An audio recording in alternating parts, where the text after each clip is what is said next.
Welcome to the Techno Fundamental Report for August 24th. Jesse Livermore, I study money managers going back to the 1920s. You go back to the 20s, it was Jesse Livermore. You go to the 30s, it was Gerald Loeb.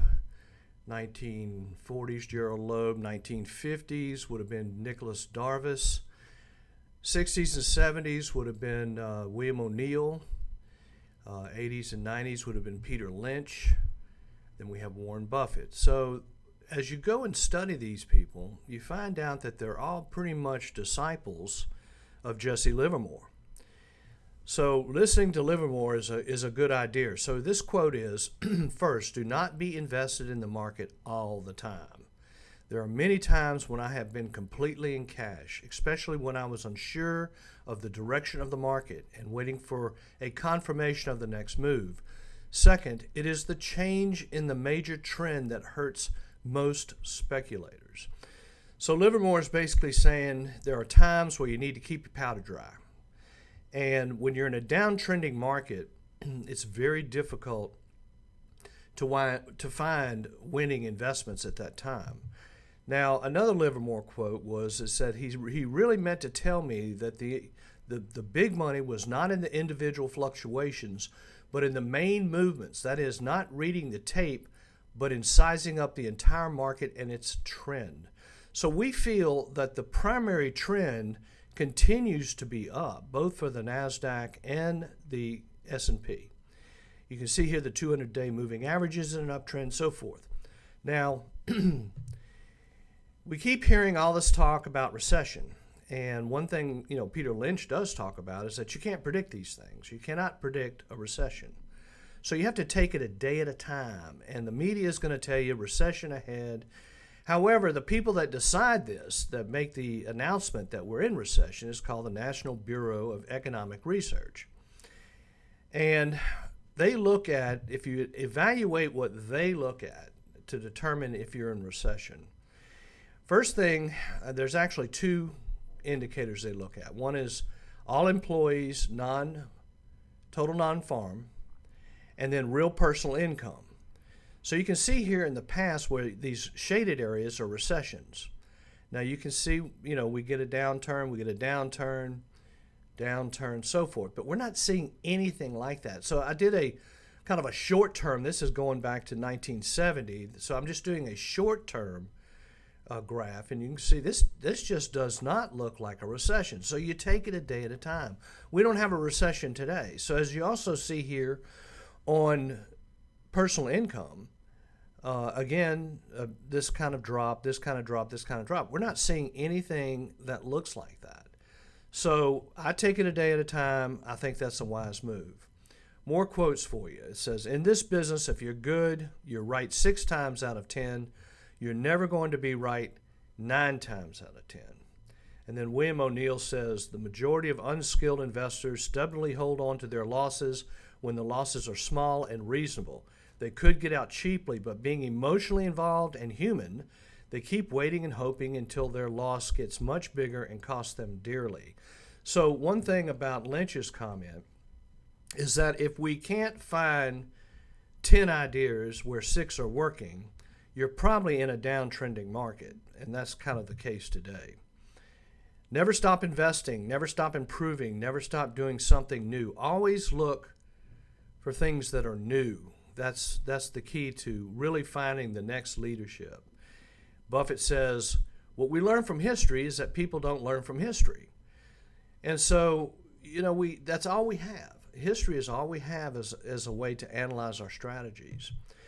Now, I want to talk a little bit about what's going on with the market right now. The market is very narrow, meaning just a few stocks are performing. It's like 30 to 40% of the index, meaning the NASDAQ, is made up of about 7 stocks. Things like Microsoft, NVIDIA, so forth. But this is the advanced decline line for the NASDAQ. It is basically in a downtrend. It means that there are more stocks declining than advancing. So it's just not a healthy situation. We were very bullish about a month ago, thinking that we had a sustainable rally. but in reality, this rally has pretty much failed. This is another indicator on the NASDAQ where we take the new highs daily and we subtract the new lows. Well, when it's making more new lows than new highs, you're in a downtrend. So you can see the technical word is called breadth. The breadth of the market is narrow. Now, we're going to look at new highs on the S&P. As you can see, we're just not getting any. We want to see at least 60 a day, and by gosh, we're down to like less than 5 a day. So the market, even though we're seeing some rallies in here, we're not seeing convincing information, and therefore we're heavy in cash. We don't want to be heavy in cash, but we are, and it's just a fact of life. Also, we've been seeing a lot of activity in the oil area. However, oil has started to kind of stall out. It's not actually in a downtrend. Using the trend meter, you can see it's somewhat moving sideways, but oil is backing off. The only good news here, and this is, I think, pretty important good news, is that the aggression index has turned back up again, which means that the NASDAQ, the tech stocks, are starting to outperform the consumer staples. So, you could do this with utilities, you could do this with any defensive area, but it's showing some signs of life here where it broke below that moving average, but it's now moving up. So, this could be an indicator that tells us that everything's going to turn around. Now, the interest rates on our 3 economic indicators that we keep an eye on, interest rates really got up there to around, on the 10-year, we got up to about 4.3, and a little bit above that. We've seen a little bit of improvement there, and as you can see here with oil, again, oil's backing off, and the financial stocks are breaking below the 200-day. The financial stocks are important, and I think they need to be in an uptrend. New lows on the New York Stock Exchange, we're back above 40 a day, so that's not a positive.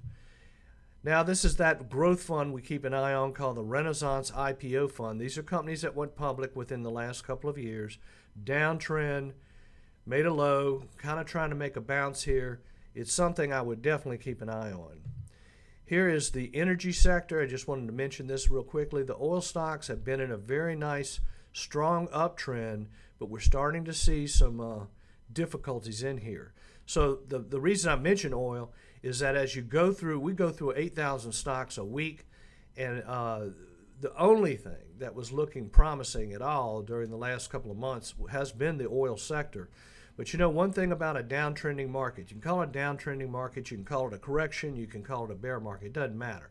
Point is, everything will come down. So as Livermore says, you have to realize something about strategies. No strategy is going to work all the time. It's mathematically impossible, because if one strategy works all the time, then everybody will do it, and then it won't work. So the point is that if your strategy is faltering and not working out at the time, don't abandon the strategy, but make being in cash, part of it, because you need to be defensive at certain times, and right now I kind of feel that's the case. Well, let me know if you have any questions. Thank you very much.